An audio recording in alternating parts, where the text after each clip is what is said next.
की आहुति दी और शहादत दी। आज उनकी याद में जो प्रोग्राम आज इस खुले स्मारक में रखा हुआ है, उस स्मारक में उपस्थित भारत के संविधान को मानने वाले सभी क्रांतिवीरों का मैं पहले तो स्वागत करता हूं।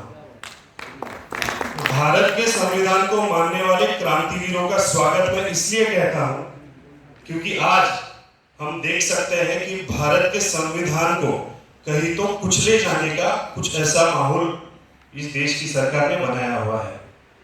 और क्रांतिकारी भी मैं इसलिए कहना चाहता हूं कि 1947 की लड़ाई में जिन लोगों ने हमें आजादी दिलाई, आज उनके इतिहास को पोंछने का काम जो लोग कर रहे हैं, उनके विरोध में जो क्रांति हमारे सब भाई आज इस समाज में ला रहे हैं, इसलिए मैं आप सभी को क्रांतिवीर कहना चाहता हूं। आज मैं इस कार्यक्रम में किसी संगठन का अध्यक्ष होने के नाते या किसी पार्टी का सदस्य होने के नाते मैं नहीं आया हूं। सच तो आज देश में हमारे जैसे लोगों की बहुत जरूरत है।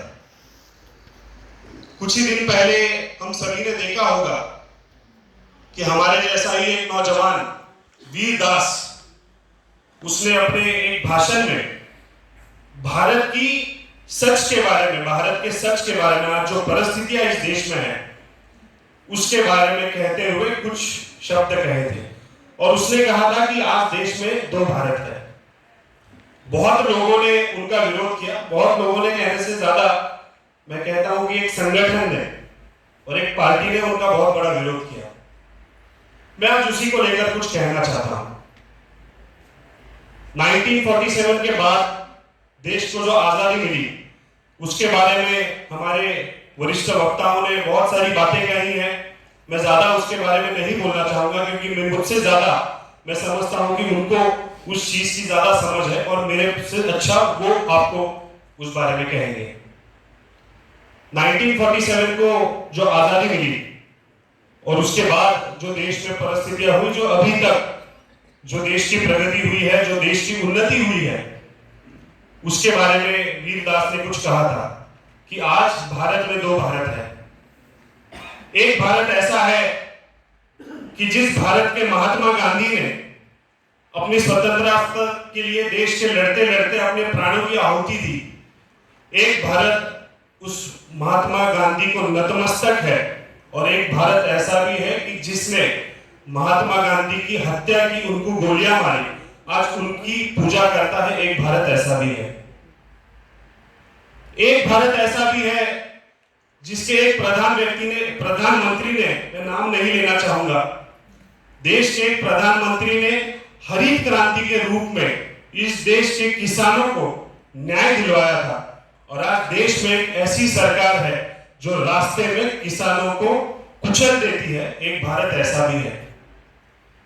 एक भारत ऐसा भी है जहां पे पढ़ लिख कर डॉक्टर बाबा साहब अंबेडकर ने इस देश का संविधान लिखा हुआ था। और एक भारत ऐसा भी है जहां पे रोहित वेमुला जैसे विद्यार्थी ने आत्महत्या की है। ये सच्चाई है। एक भारत ऐसा भी है। एक भारत ऐसा भी है जहां पे आज जिस स्मारक में हम खड़े हैं, सावित्रीबाई फुले जी ने महिलाओं के लिए स्कूल स्टार्ट की थी, उनको विद्या देने का प्रयास किया था। और एक भारत ऐसा भी है जहां पे हिंदू बनारस यूनिवर्सिटी में लड़कियों को आंदोलन कर रहे हैं बोल के पुलिस वालों ने मारा था। एक भारत ऐसा भी है। तो ये जो सच्चाई है, ये सच्चाई को रूबरू लाने का प्रयास आज इस समिति के माध्यम से हो रहा है।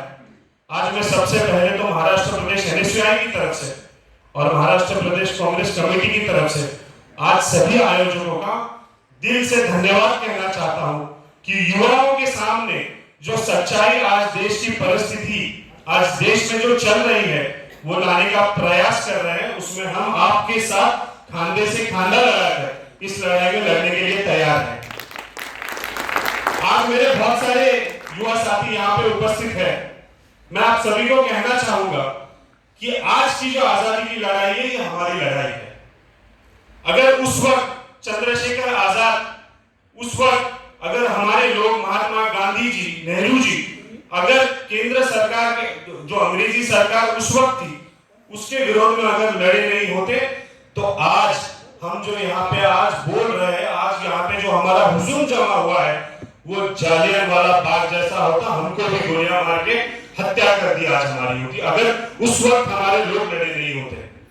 तो मेरी युवाओं से ये अपेक्षा है कि जो देश में जातिवादी सरकार, जातिवादी लोग आज देश में अनेक मुद्दों को लेकर हमारे बीच में एक झगड़ा लगाना चाहते हैं, इसके विरोध में मैं कुछ कहना चाहता हूं।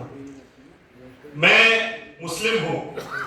अनेक बार ऐसा कहा जाता है केंद्र सरकार के माध्यम से या किसी कुछ लोगों के माध्यम से कि आप ये देश छोड़कर चला जाइए। मैं आज उन लोगों को कहना चाहता हूं कि जितना ये देश आपका है उतना ही ये देश हमारा भी है। हमारे लोग, हमारे मुसलमान भाई छत्रपति शिवाजी महाराज के कंधे से कंधा लगाकर स्वराज्य के लिए लड़े थे। हमारे लोग आजादी के समय में भी महात्मा गांधी जी के कंधे से कंधा लगाकर साबरमती का हमने भी पदयात्रा की थी, हमने भी लड़ाई की थी। जलियांवाला बाग में भी कितने मुस्लिम हमारे भाई थे जिन्होंने छाती पे गोलियां खाई थी, सीने पे नहीं, पीठ पे नहीं। तो जितना ये भारत उन लोगों का है उतना हमारा भी है। मैं इतना ही कह के आज आप सभी से रजा लेना चाहूंगा। जय हिंद, जय महाराष्ट्र।